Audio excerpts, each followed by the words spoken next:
من سيئات أعمالنا من يهده الله فلا مضل له ومن يضلل فلا هادي له وأشهد أن لا إله إلا الله وحده لا شريك له وأشهد أن محمدا عبده ورسوله صلى الله عليه وعلى آله وصحبه وسلم تسليما كثيرا يا أيها الذين آمنوا اتقوا الله حق تقاته ولا تموتن إلا وأنتم مسلمون يا أيها الناس اتقوا ربكم الذي خلقكم من نفس واحدة وخلق منها زوجها وبث منهما رجالا كثيرا ونساء واتقوا الله الذي تساءلون به والأرحام إن الله كان عليكم رقيبا يا أيها الذين آمنوا اتقوا الله وقولوا قولا سديدا يصلح لكم أعمالكم ويغفر لكم ذنوبكم ومن يطع الله ورسوله فقد فاز فوزا عظيما أما بعد فإن خير الحديث كتاب الله وخير الهدي هدي محمد صلى الله عليه وسلم وشر الأمور محدثاتها وكل محدثة بدعة وكل بدعة ضلالة وكل ضلالة في النار قال الله تعالى في القرآن المجيد والفرقان الحميد وإذ قالوا اللهم إن كان هذا هو الحق من عندك فأمطر علينا حجارة من السماء أو ائتنا بعذاب أليم وما كان الله ليعذبهم وأنت فيهم وما كان الله معذبهم وهم يستغفرون۔ تمام قسم کی حمد و ثنا اللہ رب العالمین کے لیے جو خالق ارض و سما مالک کائنات ہے۔ بے شمار لاتعداد درود و سلام امام الانبیاء والمرسلین رحمت للعالمین آقا دو جہاں سرور کونین نبی مکرم صلی اللہ علیہ وسلم کی ذات اقدس پر کہ جن کو اللہ رب العالمین نے تمام انسانوں کے لیے رحمت اور تمام کائنات کے لوگوں کے لیے اسوہ حسنہ بنا کر بھیجا۔ نبی کریم صلی اللہ علیہ وسلم کی سیرت کے چند واقعات پچھلے خطبہ جمعہ میں ذکر کیے تھے۔ مکہ مکرمہ میں اعلانیہ دعوت کے بعد آقا علیہ السلام پر جو مشکلات آئی، جن پریشانیوں کا سامنا آپ کو کرنا پڑا یا جس طرح سے مشرکین نے آپ کو تکالیف دی، ان تکالیف کا ذکر کچھ ہو چکا تھا۔ پیارے رسول صلی اللہ علیہ وسلم کو مختلف طرح سے تکالیف کا سامنا کرنا پڑا۔ کبھی یہ لوگ مشرکین مکہ آپ کو جادوگر کہتے اور کبھی آپ کو برا بلا کہتے، کبھی آپ پر سجدے کی حالت میں بوجھ ڈال دیا جاتا، اونٹ کی اوجری کو لا کر پھینک دیا جاتا، اور کبھی آپ کے نام کو محمد کی جگہ مذمم کہہ دیا جاتا، اور یہ سب کچھ صرف توحید کی دعوت دینے کی وجہ سے ہوا۔ اللہ کے رسول صلی اللہ علیہ وسلم نے جب ان لوگوں کو توحید کی دعوت دی، مشرکین کو یہ کہا کہ تمہارا الہ اور معبود صرف ایک اللہ ہے، وہی اکیلا عبادت کے لائق ہے، اس کا کوئی شریک نہیں۔ تو اس طرح کی تکالیف کا سامنا آپ صلی اللہ علیہ وسلم کو اور اصحاب محمد صلی اللہ علیہ وسلم رضی اللہ عنہم اجمعین کو کرنا پڑا، جو لوگ اس وقت آقا علیہ السلام پر ایمان لا چکے تھے۔ صحیح بخاری میں ایک حدیث ہے، حضرت انس بن مالک رضی اللہ تعالی عنہ روایت کرتے ہیں، قال ابو جہل اللہم ان کان ھذا ھو الحق من عندک فامطر علینا حجارۃ من السماء او ائتنا بعذاب علیم۔ اس کا ذکر اللہ تعالیٰ نے قرآن مجید میں بھی کیا ہے۔ یہ قرآن مجید کی سورہ انفال کی آیت نمبر 32 ہے۔ انس بن مالک بیان کرتے ہیں کہ ابو جہل ایک دفعہ کہنے لگا کہ اللہ تعالیٰ اگر یہ حق ہے جو دین نبی اکرم صلی اللہ علیہ وسلم بیان کر رہے ہیں یا جس کی دعوت دے رہے ہیں، تو اگر یہ حق ہے تو ہمارے اوپر اپنی طرف سے کوئی عذاب نازل کر دے۔ فَأَمْطِرْ عَلَيْنَا حِجَارَةً مِّنَ السَّمَاءِ، آسمان سے پتھر ہم پہ برسیں۔ او ائتنا بعذاب علیم، یا کوئی دردناک عذاب ہمیں آ پہنچے۔ اگر یہ دین حق ہے اور نبی اکرم صلی اللہ علیہ وسلم حق پر ہیں تو ہمیں ایسا عذاب ہم پر آنا چاہیے۔ ان لوگوں کی بے وقوفی اتنی زیادہ حد سے یہ دشمنی میں بڑھ چکے تھے کہ ان نے یہ نہیں کہا کہ اگر یہ حق ہے تو اللہ تعالی ہمیں ہدایت نصیب کر دے، ہمارے سینے کو کھول دے اور ہم بھی دین محمد کو قبول کرنے والے ہو جائیں، بلکہ حق کو جھٹلاتے ہوئے ہر درمی میں اور دشمنی میں اتنا آگے بڑھ گئے کہ یہ کہنے لگے کہ اگر یہ حق ہے تو ہم پر اللہ کی طرف سے عذاب نازل ہو جائے۔ اللہ رب العالمین نے قرآن مجید میں اس کا تذکرہ کیا اور فرمایا کہ ایک ہی دفعہ ایسا عذاب آ جائے جس طرح سابقہ امتوں میں آیا ہے، تو اس وقت بھی اللہ رب العالمین کا یہ قانون ہوا کرتا تھا کہ جس قوم میں نبی موجود تھے یا ایمان والے موجود ہوتے تھے تو جب تک اللہ تعالیٰ ان کو وہاں سے اس بستی سے نکال نہ دیں تو ان پر عذاب نہیں آیا کرتا تھا۔ لوط علیہ السلام کا واقعہ قرآن مجید میں موجود ہے، نوح علیہ السلام اور ان کی قوم پر جب عذاب آیا یہ واقعہ قرآن مجید میں موجود ہے۔ تو اللہ رب العالمین کا یہ اصول ہے کہ جب نبی موجود ہوں یا ایمان والے موجود ہوں تو پوری قوم کو ہلاک نہیں کیا جاتا۔ تو اللہ رب العالمین نے قرآن مجید میں ارشاد فرمایا وَمَا كَانَ اللَّهُ لِيُعَذِّبَهُمْ وَأَنْتَ فِيهِمْ، کہ اللہ کے رسول آپ ان میں موجود ہیں، ان پر اس طرح کا دردناک عذاب نہیں آئے گا۔ آپ کی شخصیت، آپ کا وجود مبارک، آپ کا وہاں پر موجود ہونا یہ رکاوٹ ہے کہ اللہ تعالیٰ ان میں ایسا عذاب نہیں نازل کریں گے۔ وَمَا كَانَ اللَّهُ مُعَذِّبَهُمْ وَهُمْ يَسْتَغْفِرُونَ، اور پھر دوسرا عذاب کو ٹالنے کی وجہ یہ بیان کی کہ آپ کا وجود مبارک ہے، آپ یہاں پر موجود ہیں، اس لیے ایک ہی دفعہ پر اس نافرمان اور مشرک قوم پر عذاب آ جائے، یہ تمام کے تمام لوگ ہلاک ہو جائیں، ایسا نہیں ہونا، لیکن یہ عذاب کا شکار ہوں گے، ان پہ قحط سالی ہوگی، اور پھر بدر کی جنگ میں یہ تمام لوگوں کو مار دیا گیا، یہ قتل ہو گئے، یہ اللہ کی عذاب کی ایک صورت تھی، لیکن پوری کی پوری قوم پہ ایک ہی دفعہ عذاب آ جائے، اللہ تعالیٰ نے فرمایا کہ ایسا نہیں ہوگا۔ تو یہ لوگ ہر درمی میں اتنے آگے نکل چکے تھے، دشمنی میں اتنے آگے نکل چکے تھے کہ صاف ابو جہل نے یہ کہہ دیا، اور دوسرے لوگ بھی اس کے ہم نوا تھے، اس لیے اللہ تعالیٰ نے تمام کا تذکرہ کیا کہ وہ یہ کہتے تھے کہ اللہ تعالیٰ ہم پر بارش نازل کر دے، پتھروں کی بارش، یا ہمارے اوپر کوئی دردناک عذاب آ جائے اگر نبی مکرم صلی اللہ علیہ وسلم کا جو فرمان ہے، آپ صلی اللہ علیہ وسلم کی جو دعوت ہے وہ سچی ہے تو ہم عذاب کا شکار ہو جائیں۔ اور پھر کسی قوم میں عذاب نہ آنا، اس کی ایک دوسری وجہ یہ ہوتی ہے جس کو اللہ تعالیٰ نے قرآن مجید میں بیان کیا وَمَا كَانَ اللَّهُ مُعَذِّبَهُمْ وَهُمْ يَسْتَغْفِرُونَ، کہ جب تک وہ لوگ معافی مانگتے رہتے ہیں، استغفار کرتے رہتے ہیں تو اللہ تعالیٰ ان پر عذاب نازل نہیں کرتا۔ اگر انسان سے خطا ہو جائے، غلطی ہو جائے، آقا علیہ السلام کا فرمان ہے کل بنی آدم خطا، کہ ہر آدم کا بیٹا خطا کار ہے، وَخَيْرُ الْخَطَّائِينَ التَّوَّابُونَ، اور ان خطا کاروں میں سے بہترین شخص وہ ہے جو توبہ کر لیتا ہے، معافی مانگ لیتا ہے۔ تو اللہ تعالیٰ نے فرمایا کہ وَمَا كَانَ اللَّهُ مُعَذِّبَهُمْ وَهُمْ يَسْتَغْفِرُونَ، کہ اگر یہ لوگ معافی مانگیں، توبہ کر لیں، اپنے گناہوں کو چھوڑ دیں تو پھر بھی ان پہ عذاب نہیں آئے گا۔ اور یہ عذاب کے نازل ہونے پر ایک بڑی رکاوٹ ہے کہ جب لوگ معافی مانگنے والے ہوں، توبہ کرنے والے ہوں، اللہ سے مغفرت طلب کرنے والے ہوں تو اللہ تعالیٰ پھر اس قوم پر عذاب کو نازل نہیں کرتے۔ اور پھر فرمایا کہ اس طرح ایک ہی دفعہ کا عذاب تو ان پر نہیں آئے گا، لیکن یہ عذاب کا لازمی شکار ہوں گے۔ عذاب آنے کی وجوہات کیا تھی اللہ تعالیٰ نے اگلی آیت میں بیان کر دیا وَمَا لَهُمْ أَلَّا يُعَذِّبَهُمُ اللَّهُ وَهُمْ يَصُدُّونَ عَنِ الْمَسْجِدِ الْحَرَامِ، کہ یہ عذاب کا کیوں کر شکار نہ ہوں گے۔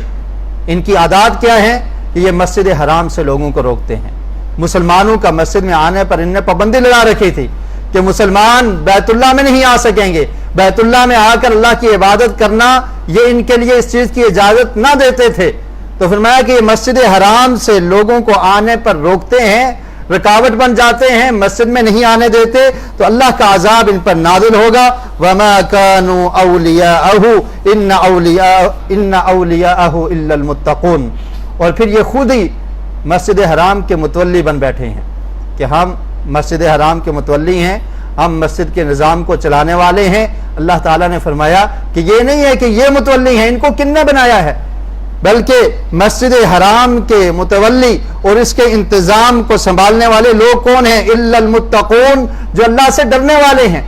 یہ کفر و شرک کرنے والے خود ہی مسجد حرام کے انچارج بن گئے اور کہنے لگے کہ ہم اس کے انتظام کو سنبھالتے ہیں، اور پھر جو اللہ کی عبادت کرنا چاہتا ہے اس کو مسجد حرام سے روک دیتے ہیں، ضرور ان پر اللہ تعالیٰ کا عذاب آئے گا۔ اور پھر فرمایا کہ مسجد حرام کے جو متولی ہیں وہ لوگ ہیں جو متقین ہیں، جن کے دل میں اللہ کا خوف ہے۔ وَلَكِنَّ أَكْثَرَهُمْ لَا يَعْلَمُونَ، لیکن یہ اکثر لوگ اس چیز کا علم نہیں رکھتے۔ یہ اللہ کا گھر ہے، اللہ کے گھر کا انتظام کرنے والا وہی شخص ہوگا جو اللہ سے ڈرنے والا ہے، اللہ کی توحید کو قبول کرنے والا ہے۔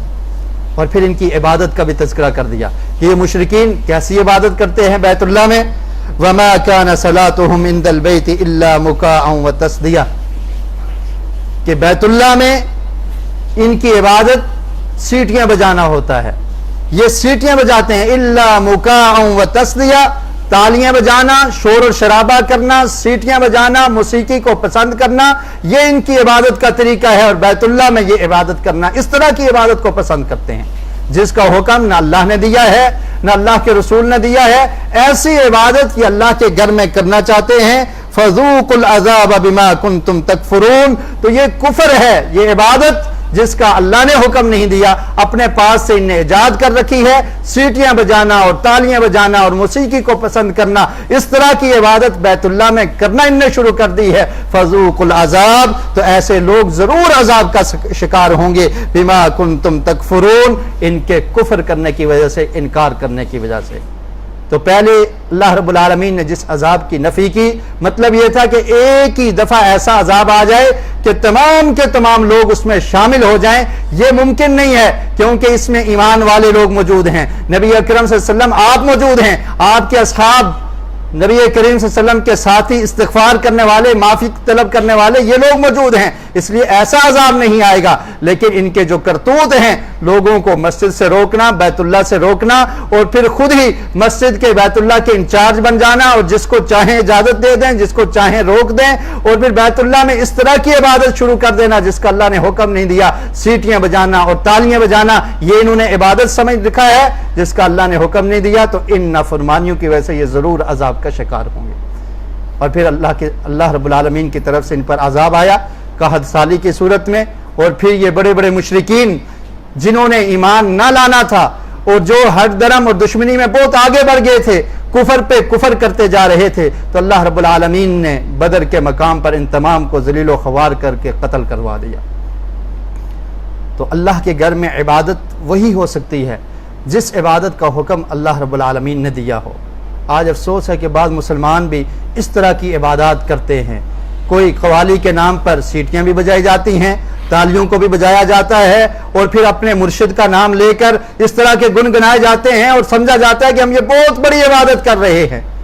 اپنے مرشد کے سامنے طواف کرنا، سجدہ کرنا، اس کو سب کچھ سمجھنا، سیٹیاں بجانا، تالیاں بجانا، یہ عبادت جس کا ذکر نہ قرآن مجید میں ہے نہ نبی اکرم صلی اللہ علیہ وسلم کی احادیث میں ہے، اور موسیقی کو روح کی غذا کہہ کر، قوالی کو دل کا سکون سمجھ کر، اس کو عبادت سمجھ کر اللہ کی عبادت سے، اللہ کے سامنے سجدہ کرنے سے کتنے ایسے لوگ ہیں جو رک گئے ہیں۔ ذرا دیکھیے یہ کن لوگوں کی عبادت تھی، سیٹیاں بجانا اور پھر تالیاں بجانا اور موسیقی بجانا، اور اس کو عبادت کا نام دے دینا، یہ بہت بڑا جرم ہے۔ مشرکین اس طرح کی عبادت کیا کرتے تھے، تو اللہ رب العالمین نے فرمایا کہ ان لوگوں پر اللہ کی طرف سے عذاب آئے گا، یہ ذلیل ہوں گے، لیکن ایک ہی دفعہ میں جیسے ان کی طلب ہے کہ ہم پر ایک ہی دفعہ عذاب آ جائے، تو ایسا ممکن نہیں، کیونکہ آپ ان کے درمیان میں موجود ہیں۔ تو یہ بھی مشرکین کی ایک جسارت تھی، آقا علیہ السلام کو تکلیف دیا کرتے تھے، اور مسلمانوں کے ذہنوں میں یہ شکوک اور شبہات پیدا کیا کرتے تھے کہ گویا کہ یہ دین حق نہیں ہے، اور اس طرح کی یہ بڑی بات کیا کرتے تھے۔ اور پھر اسی طرح اس سے بھی آگے بڑھ کر یہ لوگ نبی اکرم صلی اللہ علیہ وسلم کی جان کے دشمن بن جاتے ہیں۔ آقا علیہ السلام کی توحید کی دعوت کی وجہ سے آپ کے جان کے دشمن بن جاتے ہیں۔ عبداللہ بن عباس بیان کرتے ہیں، مسند احمد میں یہ روایت ہے، ان الملأ من قریش اجتمعوا فی الحجر فتعادوا باللات والعزى ومناة الثالثة الاخرى، کہتے ہیں بیت اللہ میں یہ مشرکین جمع ہو گئے اور انہوں نے قسمیں کھائی، لات اور عزا کی، منات کی قسمیں کھائی، اور قسمیں کھانے کے بعد یہ کہا لو قد رأینا محمدا قمنا الیہ قیام رجل واحد، کہ اگر ہم نے نبی اکرم صلی اللہ علیہ وسلم کو بیت اللہ میں دیکھ لیا، کہیں بھی دیکھ لیا، تو ہم سب مل کر کھڑے ہو جائیں گے اور ایک ہی دفعہ پر وار کریں گے اور نبی اکرم صلی اللہ علیہ وسلم کا کام تمام کر دیں گے۔ اور اگر ایک آدمی قتل کرے گا تو ان کے قبیلے کے لوگ ہم سے اس کا بدلہ لینا چاہیں گے، لیکن ہم ایسا وار کریں گے کہ سب مل جائیں گے، کوئی پتہ نہیں چلے گا کہ قاتل کون ہے، قتل کس نے کیا ہے۔ ہم سب بڑے بڑے یہ قریش کے سردار بیت اللہ میں، اللہ کے گھر میں حجر کے قریب کھڑے ہو کر لات منات اور عزا کی قسمیں کھا رہے ہیں کہ ہم وعدہ کرتے ہیں کہ ہم محمد صلی اللہ علیہ وسلم کو قتل کرنے کے لیے تیار ہیں اور ہم سب مل کر اٹیک کریں گے اور حملہ کریں گے۔ حضرت فاطمہ الزہرا رضی اللہ تعالی عنہا کو جب یہ پتہ چلتا ہے، آپ پریشان ہو جاتی ہیں اور رونا شروع ہو جاتی ہیں اور رو کر اللہ کے رسول صلی اللہ علیہ وسلم کو کہتی ہیں کہ آپ کی قوم نے قد تعاہدوا ان قد رعوک قاموا الیک فقتلوک فلیس منہم رجل الا قد عرف نصیبہ من دمک، کہ اللہ کے رسول آپ کی قوم آپ کے قتل پر آمادہ ہو گئی ہے، وہ یہ وعدہ کر چکے ہیں کہ ہم سب مل کر آپ کو قتل کریں گے۔ فاطمہ لخت جگر ہیں، آقا علیہ السلام کی پیاری بیٹی ہیں، پریشان ہو جاتی ہیں۔ اللہ کے رسول نے اپنی پیاری بیٹی کو تسلی دی، فرمایا یا بنیت ادنی وضوءا فتوضا ثم دخل، فرمایا اے میری پیاری بیٹی وضو کا پانی لے کر آؤ۔ وہ وضو کا پانی لے کر آتی ہیں اور پھر فرمایا فتوضا، آقا علیہ السلام نے وضو کیا، ثم دخل علیہم المسجد، پھر مسجد حرام میں داخل ہو جاتے ہیں۔ یہ قریش کے لوگ وہاں پر بیٹھے ہیں، فلما رعوہ قالوا هو هذا، جب دیکھا تو کہنے لگے وہ محمد صلی اللہ علیہ وسلم آ چکے ہیں، یہ وہی شخص ہے جس کے بارے میں ہم نے یہ معاہدہ کیا ہے، وعدہ کیا ہے کہ ہم سب مل کر اس کو قتل کریں گے۔ وضو کرنے کے بعد آقا علیہ السلام جب مسجد میں داخل ہوتے ہیں، فخفضوا ابصارهم واقروا في مجالسهم، اٹھنے کی جسارت ہی نہ ہوئی، ان لوگوں کو اٹھ ہی نہ سکے، کھڑے ہی نہ ہو سکے، اپنی مجلسوں میں بیٹھے کے بیٹھے رہ گئے، آنکھیں نیچے جھکائے اسی طرح بیٹھے ہوئے ہیں۔ اللہ کے رسول ان کے پاس جاتے ہیں، فلم يرفعوا الیہ ابصارهم ولم يقم منهم رجل فاقبل رسول اللہ صلی اللہ علیہ وسلم حتى قام رؤوسهم، اللہ کے رسول جا کر ان کے سروں کے پاس کھڑے ہو جاتے ہیں، بیٹھے ہوئے ہیں، اپنی مجلس کو جمایا ہوا ہے، اللہ نے ان سے وہ قوت ہی چھین لی کہ یہ اٹیک کر سکیں، حملہ کر سکیں۔ اللہ کے رسول ان کے سروں کے پاس جا کر کھڑے ہوتے ہیں، فَأَخَذَ قَبْضَةً مِّن تُرَابٍ فَحَسَبَهُمْ بِهَا، اللہ کے رسول نے زمین سے کنکریوں کو اٹھایا، ایک مٹھی میں اٹھا کر ان کے منہوں پر مار دیا، ان کے چہروں پر وہ کنکریاں اور پتھر پھینک دیے۔ وَشَاهَتِ الْوُجُوهُ، ان کے چہرے جمدا گئے، یہ دیکھنے سے قاصر ہو گئے، ان کو کچھ بھی نظر نہ آیا، اور اس طرح سے آقا علیہ السلام نے ان کنکریوں کو پھینکا اور یہ وہاں کے وہیں بیٹھے رہ گئے اور ان کو کوئی طاقت اور قوت ہی نہ ہوئی کہ یہ اٹھ کر نبی مکرم صلی اللہ علیہ وسلم کے خلاف کوئی اٹیک کر سکیں۔ یہ واقعہ 2 دفعہ پیش آیا، ایک دفعہ اس طرح نبی کریم صلی اللہ علیہ وسلم مسجد حرام میں گئے جس کا ابھی میں نے تذکرہ کیا ہے، اور اسی طرح آقا علیہ السلام جب ہجرت کے لیے نکلے تو یہ کفار مشرکین آقا علیہ السلام کے دشمن آپ کے سامنے کھڑے ہو گئے۔ اللہ کے رسول نے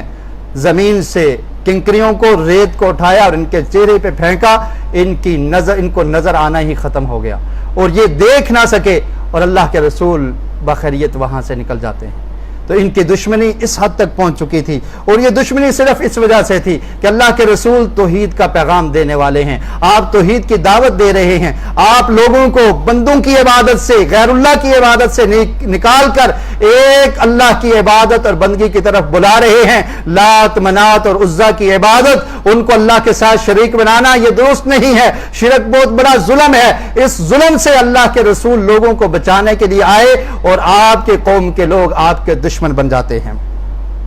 اور پھر اللہ کے رسول صلی اللہ علیہ وسلم بیان کرتے ہیں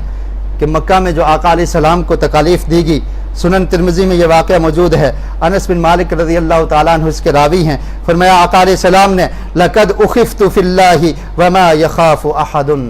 فرمایا مجھے اتنی تکالیف دی گئی، مجھے اتنا ڈرایا گیا، اتنا پریشان کیا گیا کہ کسی کو اللہ کی وجہ سے، اس دین کی وجہ سے اتنا پریشان نہیں کیا گیا۔ اور یہ پریشانیاں ہم ذکر کر چکے ہیں، کس طرح سے آقا علیہ السلام کو پریشان کیا جاتا تھا، کس طرح سے آقا علیہ السلام سے جو معاہدے کیے گئے تھے، حلف الفضول اور دیگر معاہدے، ان کو توڑ دیا گیا، آقا علیہ السلام کو کتنی تکالیف دی گئی۔ اور پھر فرمایا کہ یہ پریشانی تھی. وَلَقَدْ أُوذِيتُ فِي اللَّهِ وَمَا يُؤْذِي أَحَدٌ، اور کہا کہ مجھے اتنی تکلیف دے گی کہ دین کی وجہ سے، دین پر عمل کرنے کی وجہ سے اتنی تکالیف کسی اور کو نہیں پہنچی.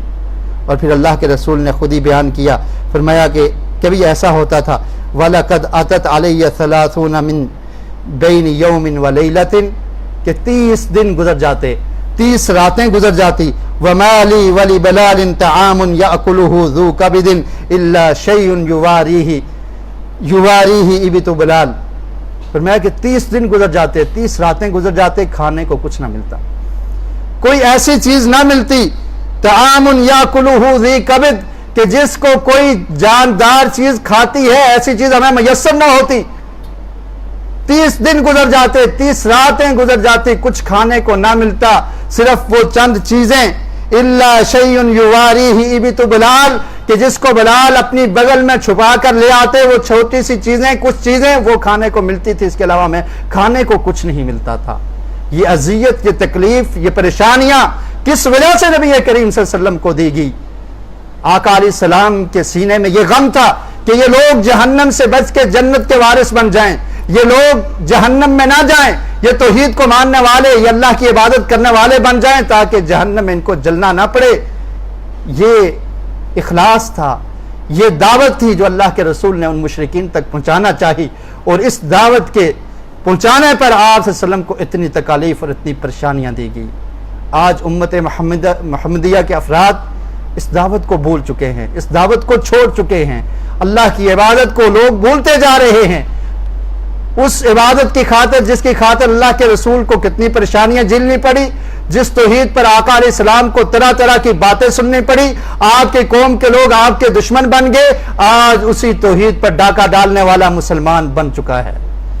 کبھی غیر اللہ کی عبادت کی جا رہی ہے، کبھی کسی قبر کے گرد طواف کیا جا رہا ہے، کبھی کسی کے سامنے اپنے ماتھے کو ٹیک دیا جاتا ہے، کبھی کسی کو داتا اور کبھی کسی کو سب کچھ دینے والا سمجھ لیا جاتا ہے. اللہ کی عبادت، اللہ کی بندگی میں دوسرے لوگوں کو شریک کر دیا گیا ہے. نبی اکرم صلی اللہ علیہ وسلم سے بیان کر عبداللہ بن مسعود رضی اللہ تعالیٰ عنہ بیان کرتے ہیں کہ مکہ مکرمہ میں جب لوگوں نے اسلام کو قبول کیا تو سب سے پہلے جن لوگوں نے اسلام کا اعلان کیا وہ 7 لوگ تھے. کان اول من اظہر اسلامہ 7 رسول اللہ صلی اللہ علیہ وسلم، اللہ کے رسول نے اپنے اسلام کا اعلان کر دیا. وہ ابو بکر، اور حضرت ابو بکر صدیق نے اعلان کر دیا. وہ عمار و امہ سمیہ و صہیب و بلال والمقداد، اور حضرت عمار بن یاسر رضی اللہ تعالیٰ عنہ اور ان کی والدہ سمیہ، انہوں نے اسلام کا اظہار کر دیا، اسلام کا اعلان کر دیا. اور صہیب اور بلال اور مقداد رضی اللہ عنہم اجمعین، ان تمام نے اسلام کا اعلان کر دیا، توحید کا اعلان کر دیا. مشرکین کو یہ چیز برداشت نہ تھی کہ یہ تمام لوگ اسلام کو قبول کر چکے ہیں، یہ توحید کی دعوت دینے والے ہیں، توحید کا اعلان کرنے والے ہیں. مشرکین نے ان پر طرح طرح کے عذاب ڈھائے، ان پر پریشانیاں اور ان کو تکلیف دینے کی کوشش کی. حضرت عبداللہ بن مسعود بیان کرتے ہیں کہ اللہ کے رسول کو آپ کے چچا نے اور آپ کی قوم نے بچا لیا. حضرت ابوبکر صدیق بنو تیم سے تعلق رکھتے تھے، ان کی قوم نے آپ کو بچا لیا. لیکن کچھ ایسے مسلمان جیسے حضرت عمار ہیں، سمیہ ہیں، صہیب ہیں، اور اس طرح کے دیگر مسلمان، حضرت مقداد، حضرت بلال رضی اللہ تعالیٰ عنہم اجمعین، ان کی مدد کرنے والا کوئی نہ ہوتا تھا. تو مشرکین کیا کیا کرتے تھے؟ وَأَلْبَسُوهُمْ أَذْرَاءَ الْحَدِيدِ، ان کو لوہے کی زریں پہنا دیا کرتے تھے. ان کے جسم کے مطابق لوہے کا لباس ان کے لیے بنوا دیا جاتا اور ان کو پہنا دیا جاتا. وَسَحَرُوهُمْ فِي الشَّمْسِ، اور پھر ان کو گرم تپتی ریت پر گرم دھوپ میں ان کو لٹا دیا جاتا کہ تاکہ یہ لوہا گرم ہو، اس کی وجہ سے ان کے جسم پگھل جائے، ان کی چربی پگھل جائے. اس طرح کی ان کو سزا دی جاتی. اور پھر ان سے یہ کہا جاتا کہ تم لوگ توحید کا انکار کر دو. اور بسا اوقات کچھ لوگ ظاہراً انکار کر دیتے یا ان کی بات میں ان کی ہاں میں ہاں ملا دیتے، لیکن ان کا دل مطمئن ہوتا تھا، جس کا ذکر اللہ تعالیٰ نے قرآن مجید میں کیا. الا من اکرہ قلبہ، کہ جس کا دل سے وہ ناپسند کرتا ہو لیکن دل سے اسلام کو قبول کر چکا ہو، ظاہراً عذاب کی خاطر اگر انکار کر دے تو اس کی پوچھ نہیں ہوگی. کبھی ایسا بھی ہو جاتا تھا لیکن فرمانے لگے عبداللہ بن مسعود کہ حضرت بلال رضی اللہ تعالیٰ عنہ وہ شخصیت ہیں ہانت علیہ نفسہ فی اللہ وہان علی قومہ فاخذوہ فآتوہ الولدان، کہ انہوں نے اس چیز سے انکار کر دیا، کہا میں احد ہی کا نعرہ لگاؤں گا، میں توحید کا ہی نغمہ گاؤں گا، میں اللہ کی وحدانیت میں جتنا مرضی عذاب دے دو، جتنی مرضی تکالیف دے دو، یہ جان میری جان نہیں ہے، یہ اللہ کی دی ہوئی ہے، میں اس عزیمت پر عمل کروں گا، جان کو تو لٹا دوں گا لیکن اللہ کی توحید پر کمپرومائز، اللہ کی توحید میں کسی اور کو شریک ایسا میں نہیں کر سکتا۔ اور انہوں نے اپنے نفس کی، اپنی جان کی پرواہ نہیں کی۔ فرماتے ہیں کہ پھر بچوں کو ان کو باندھ کر بچوں کے ہاتھ میں رسی پکڑا دی جاتی اور مکہ کی گلیوں میں فی شعاب مکہ کی گلیوں میں حضرت بلال کو گھسیٹا جاتا تھا، آپ کو تکالیف دی جاتی تھی اور ان کی زبان سے یہی نغمہ نکلتا تھا وَهُوَ يَقُولُ احد احد، وہ احد احد کے نعرہ لگاتے تھے، وہ توحید کے نغمے گاتے تھے اور وہ یہ کہتے تھے کہ اللہ کے ساتھ میں کسی کو شریک نہیں بناؤں گا۔ یہ مصیبتیں تھیں، یہ پریشانیاں تھیں، یہ تکالیف تھی جو آقا علیہ السلام کو اور آپ کے ساتھیوں کو مکہ میں پہنچائی جاتی تھی۔ اور خباب بن ارت رضی اللہ تعالیٰ عنہ ایک دفعہ نبی کریم صلی اللہ علیہ وسلم کے پاس آتے ہیں، صحیح بخاری میں یہ واقعہ ہے، اللہ کے رسول کو آ کر کہتے ہیں اللہ کے رسول ہمیں اتنی تکالیف دی جا رہی ہیں، ہمیں اتنا پریشان کیا جا رہا ہے، کیا آپ ہمارے لیے دعا نہیں کرتے؟ الا تدعو لنا، کیا آپ ہمارے لیے دعا نہیں کرتے؟ الا تستنصر لنا، کیا آپ اللہ رب العالمین سے مدد نہیں طلب کرتے کہ اللہ تعالی ہماری مدد کرے؟ اللہ کے رسول نے فرمایا خباب ابھی سے پریشان ہو گئے ہو، ابھی سے ان تکالیف پر تم پریشان ہو گئے ہو، تم نے دیکھا نہیں ہے کہ تم سے پہلے سابقہ امتوں میں ایسے مومنین موجود تھے، ایسے لوگ موجود تھے کہ زمین میں ایک گڑھا کھود دیا جاتا، اس گڑھے میں ان کو کھڑا کر دیا جاتا اور ان کے سر کے اوپر سے لوہے کا آرا چلا دیا جاتا اور لوہے کی کنگھیوں سے ان کے گوشت کو نوچ دیا جاتا، پھر بھی وہ ایمان پر کمپرومائز نہیں کرتے تھے، مومن بنے رہتے تھے، اللہ کی توحید میں کوئی خلل اور کوئی کمی نہیں آنے دیا کرتے تھے۔ تم اتنی جلدی کرتے ہو، جلدی نہ کرو۔ اور پھر فرمایا کہ ایک وقت ایسا آئے گا کہ جب مشرکین کا کوئی خوف نہیں رہے گا، حضرموت سے صنعاء سے حضرموت تک ایک قافلہ نکلے گا، اللہ کی عبادت کرنے والے لوگ ہوں گے، کسی مشرک کا کوئی خوف نہیں ہوگا اور بغیر اللہ کے خوف کے دنیا میں اللہ کی عبادت کی جائے گی، لیکن تم لوگ وَلَكِنَّكُمْ تَسْتَعْجِلُونَ، تم جلدی کرتے ہو، ان مصیبتوں پر صبر کرو، جلدی نہ کرو۔ اور پھر آپ دیکھیے خباب بن ارت رضی اللہ تعالیٰ عنہ بیان کرتے ہیں کہ میں حداد کا کام کیا کرتا تھا، تلوار بنایا کرتا تھا۔ ایک مشرک جس کا نام ہے عائس بن وائل، یہ واقعہ بھی صحیح بخاری میں موجود ہے، ان کی تلوار بنائی، تلوار بنانے کے بعد میں چلا گیا، فجئت اتقاضاہ، میں نے جا کر کہا کہ اس کی قیمت مجھے ادا کیجئے، میں نے تلوار بنائی ہے، اتنے پیسے آپ نے میرے دینے ہیں، اتنی قیمت اس کی ہے، وہ قیمت مجھے دے دیجئے۔ اس عائس بن وائل نے یہ شرط لگا دی، کہنے لگا لا اعطیک حتی تکفر بمحمد، میں اس وقت تک تیرے پیسے، تیرا قرض تجھے نہیں لوٹاؤں گا جب تک تو محمد صلی اللہ علیہ وسلم کا انکار نہیں کر دیتا، جب تک تو کفر نہیں کرتا اس وقت تک تیرے پیسے تجھے نہیں ملیں گے۔ کتنی بڑی شرط تھی۔ آج مسلمان تھوڑی سی دنیا کی مال کی لالچ میں ڈماڈول ہو جاتا ہے، پریشان ہو جاتا ہے۔ بسا اوقات کسی کو کہہ دیا جائے تجھے جاپ نہیں ملے گی جب تک تو داڑھی کو شیو نہیں کرتا، وہ تیار ہو جاتا ہے۔ تجھے فلاں چیز نہیں ملے گی، دنیا کا مال و متاع نہیں ملے گا، تو نبی اکرم صلی اللہ علیہ وسلم کے دین کا انکار کر دے، کفر کر دے، لوگ تیار ہو جاتے ہیں، قادیانی بن کر نیشنلٹی لے لیتے ہیں۔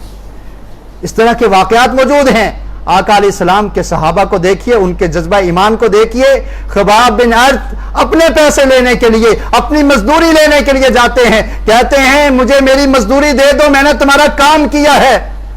کہنے لگا جب تک تو محمد صلی اللہ علیہ وسلم کا انکار نہیں کرتا، کفر نہیں کرتا، تجھے تیری مزدوری نہیں دی جائے گی۔ خباب بن ارت کہتے ہیں یہ دنیا کی زندگی تو گزر جائے گی، کیا تجھے یاد نہیں ہے کہ مرنے کے بعد جی اٹھنا ہے اور اس وقت حساب و کتاب ہوگا، اس وقت میں تجھ سے تیرا یہ بدلہ لے لوں گا اور اللہ رب العالمین کے سامنے میں اپنا مقدمہ رکھوں گا۔ تو یہ شخص کہنے لگا افرأیت الذی کفر بآیاتنا، کہنے لگا کون سی قیامت ہے، کس نے دیکھا ہے مرنے کے بعد جی اٹھنے کو؟ اللہ رب العالمین نے قرآن مجید کی آیت نازل کر دی کہ کیا آپ نے اس شخص کو نہیں دیکھا کہ جس نے مال کی خاطر، اولاد کی خاطر قیامت کے دن کو جھٹلا دیا، اللہ کی آیات کو جھٹلا دیا۔ اس طرح سے نبی اکرم صلی اللہ علیہ وسلم کے صحابہ کو اور آپ صلی اللہ علیہ وسلم کو پریشان کیا جاتا تھا۔ عبد الرحمن بن عوف رضی اللہ تعالیٰ عنہ بیان کرتے ہیں، سنن نسائی میں یہ واقعہ موجود ہے، نبی کریم صلی اللہ علیہ وسلم کو آ کر کہتے ہیں کہ اللہ کے رسول، جب انا کننا فی عز ونحن مشرکون، جب ہم مشرک تھے ہماری بڑی عزت تھی، ہمارے سامنے کوئی بات نہیں کر سکتا تھا، ہم کسی کی بات سننے کو پسند نہیں کرتے تھے، مشرک تھے، ہماری بڑی عزت تھی، لیکن فلما آمنا صرنا اذلہ، جب ہم ایمان لے آئے ہیں تو ہم کمزور ہو گئے ہیں۔ مطلب یہ تھا اللہ کے رسول اجازت دیجیے ہم ان کفار سے بدلہ لیتے ہیں، لیکن اللہ کے رسول نے فرمایا کہ ابھی مکہ کی زندگی ہے، تمہیں اس چیز کی اجازت نہیں ہے، اس پر صبر کرو، عبادت کرو، اللہ تعالیٰ کی عبادت میں لگ جاؤ۔ اور اللہ رب العالمین نے قرآن مجید میں فرما دیا، الم تر الی الذین قیل لهم کفوا ایدیکم واقیموا الصلاۃ، کہ ان لوگوں کو ہم نے یہ کہہ دیا کہ اپنے ہاتھوں کو روک رکھیں، اپنے ہاتھوں کو بند کر دیں، ان لوگوں کو دعوت دیں، ان کے ساتھ حسن سلوک کریں، اللہ کی عبادت میں لگ جائیں اور صبر کریں، ان مصیبتوں کو جھیلتے رہیں۔ جب مکہ میں مسلمانوں کی حکومت قائم ہو جائے گی، مسلمان مضبوط ہو جائیں گے، پھر ان کفار سے مقابلہ کیا جائے گا۔ تو اس طرح سے نبی کریم صلی اللہ علیہ وسلم کے صحابہ کو پریشان کیا جاتا۔ عطا بن ابی رباح بیان کرتے ہیں، کہتے ہیں کہ میں حضرت عائشہ رضی اللہ تعالیٰ عنہا کے پاس آیا اور آ کر میں نے ہجرت کے متعلق پوچھا، تو حضرت عائشہ بیان کرتی ہیں کہ ہجرت اس وقت کی جاتی تھی، کان المؤمن یفر احدهم بدینہ الی اللہ و الی رسولہ، کہ مومنین کو اللہ کے دین پر عمل نہیں کرنے دیا جاتا تھا، ان کے دین محفوظ نہ تھے، کفار ان کو تکالیف دیا کرتے تھے، پریشان کیا کرتے تھے، تو اس وقت اللہ رب العالمین نے ہجرت کی اجازت دی کہ مومن اپنے دین کو بچاتے ہوئے، اپنی توحید کو بچاتے ہوئے اللہ کے راستے میں ہجرت کر لے۔ لیکن آج یہ وقت آ چکا ہے کہ فقد اظہر اللہ الاسلام، کہ اللہ تعالیٰ نے اسلام کو غلبہ عطا کر دیا ہے، فالمؤمن یعبد ربہ حیث شاء، اب مومن جہاں پر چاہتے ہیں اللہ کی عبادت کر سکتے ہیں اور ان کو عبادت سے کوئی نہیں روک سکتا۔ مکہ کی زندگی میں یہ تکالیف تھی،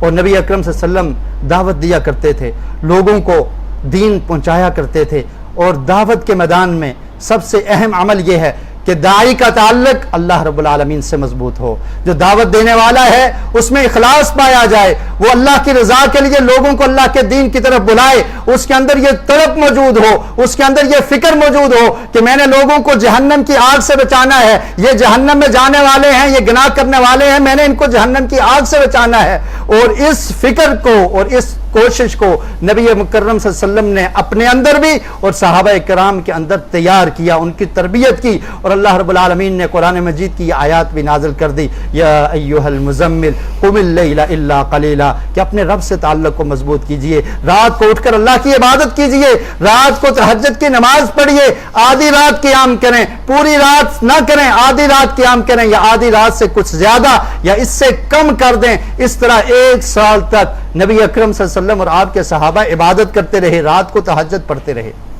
مقصد کیا تھا؟ کہ انسان جب خود دین پر مضبوط ہوتا ہے پھر وہ دوسروں کو دعوت دے سکتا ہے۔ جب انسان کا اپنا من دین کو پسند کرنے والا ہو، دین کو قبول کرنے والا ہو، دین کی دعوت کو ایکسپٹ کرنے والا ہو، اور وہ دین اس کے اندر اس طرح سے داخل ہو جائے کہ اسے یہ خوشی ہو اللہ کی عبادت کر کے، اس کے رگ رگ میں قرآن مجید کی محبت، اللہ کے رسول کی محبت داخل ہو جائے، تو تبھی اس محبت کا وہ اظہار کر سکے گا، تبھی لوگوں کو دعوت دے سکے گا۔ اور اللہ رب العالمین نے اسی مقصد کے لیے مسلمانوں کو مکہ میں تکالیف جھیلتے ہوئے کہا تم اس پر صبر کرو اور اللہ کی عبادت کرتے رہو، رات کو قیام اللیل کیا کرو، تتجافا جنوبہم عن المضاجع، اور پھر ان صحابہ کرام کی تعریف کر دی کہ وہ صحابہ کرام جو رات کو اٹھ کر اللہ کی عبادت کرتے ہیں، اللہ کے سامنے گڑ گڑاتے ہیں، اللہ کے سامنے روتے ہیں، اور امت کی فکر ان میں موجود ہے کہ یہ امت، یہ لوگ یہ گناہ کی طرف جا رہے ہیں، یہ پریشان ہیں کہ یہ لوگ کس طرف جا رہے ہیں، یہ جہنم میں جلنا چاہتے ہیں۔ اور آقا علیہ السلام کی دعوت کا ذرا آپ اندازہ لگائیے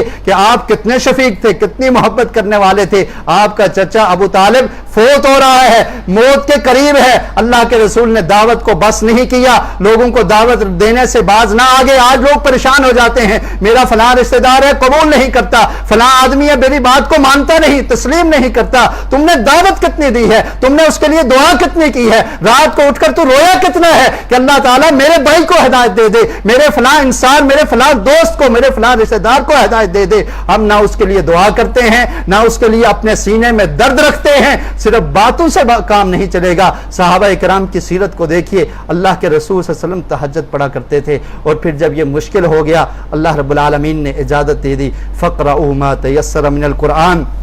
سورہ مزمل کی آیت نمبر 20، کہ فرمایا کہ جتنی استطاعت ہے اس قدر اللہ کی عبادت کیا کرو۔ اور عبادت کرنے سے یہ مقصد تھا کہ ہم آپ پر وہ ذمہ داری ڈالنے والے ہیں، لوگوں کی اصلاح کی ذمہ داری، لوگوں کی دعوت کی ذمہ داری، جو مشکل کام ہے آپ کو وہ قرآن دینے والے ہیں، جو جس کو سنبھالنا، جس کو یاد کرنا مشکل ہے، اس کے لیے اپنے آپ کو تیار کرو۔ اور پھر آپ دیکھیے نبی اکرم صلی اللہ علیہ وسلم، ایک یہودی کا بچہ فوت ہوتا ہے، موت کے قریب ہے، آقا علیہ السلام اس کے پاس چلے جاتے ہیں اور جا کر کہتے ہیں کہ اے بچے تو میری دعوت کو قبول کر لے۔ بچہ ہے، موت کے قریب ہے، یہودی کا بچہ ہے، آج مسلمان کو دعوت دینے سے کتراتا ہے، اپنی توہین سمجھتا ہے، میں اس سے کیسے بات کروں۔ کتنے لوگ بے نمازی ہیں، ہمیں کوئی فکر نہیں ہوتی، گھر کے گھر اجڑ چکے ہیں، دین سے دور ہو چکے ہیں، برباد ہو چکے ہیں، ہمیں کوئی فکر نہیں ہوتی۔ آقا علیہ السلام اس بچے کو کہتے ہیں کہ تم میری دعوت کو قبول کر لے۔ والد نے کہا، اپنے والد کی طرف دیکھتا ہے، اطیع ابا القاسم، والد نے کہا اللہ کے رسول کی بات کو مان لے، کلمہ پڑھ لیتا ہے۔ اللہ کے رسول خوش ہو جاتے ہیں کہ ایک انسان کو اللہ تعالیٰ نے میری وجہ سے جہنم سے بچا دیا ہے۔ یہ فکر اور یہ سوچ پیدا ہونی چاہیے مومن کے اندر، جس کے پاس عقیدہ توحید ہے، جس کو توحید کی سمجھ ہے، جس کو دین کی سمجھ ہے، اس کے اندر یہ فکر اور سوچ پیدا ہو کہ وہ معاشرے میں اصلاح کا کام کرے، لوگوں کو توحید کی دعوت دے، لوگوں کو شرک و بدعت سے روکے، لوگ جو دین سے دور ہو چکے ہیں ان کو دین کے قریب کرے۔ اور اس کے لیے سب سے پہلے یہ عمل ہے کہ انسان خود اپنی اصلاح کرے اور پھر دوسروں تک یہ پیغام پہنچائے۔ اللہ رب العالمین سے دعا ہے کہ اللہ تعالیٰ صحیح معنوں میں ہمیں اسلام کو سمجھنے کی اور اس پر عمل کرنے کی توفیق نصیب فرمائے۔ وآخر دعوانا الحمدللہ۔